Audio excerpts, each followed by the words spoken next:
Before we begin, because this is a very faithful family, we're going to begin with prayer, and then the attorneys will give you the updates on his medical condition and the action that we are demanding legally.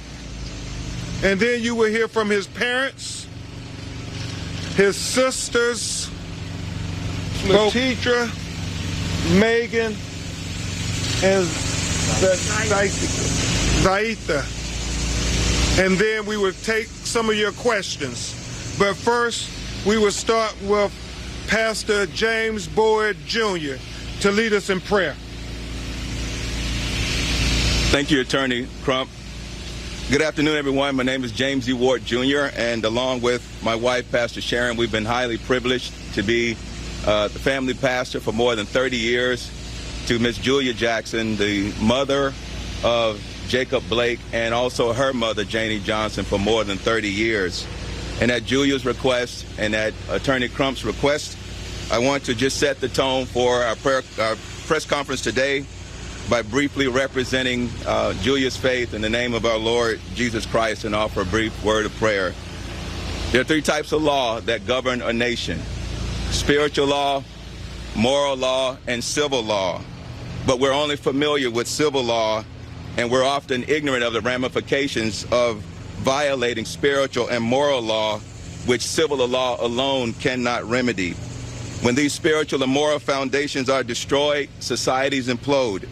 People hurt each other, and what can the righteous do? So we're calling our nation back to faith in God.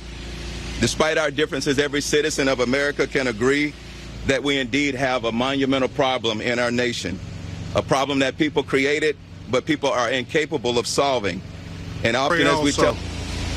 Our family is very diverse, and we don't represent just one thing. So if you all could give me 1 second, please.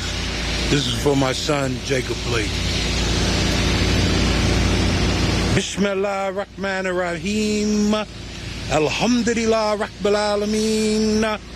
Ar-Rahman ar-Rahim. Maliki Yawmiddin. Iyaka na'budu wa iyaka nasta'in. Ihdina as-sirata al-mustaqim.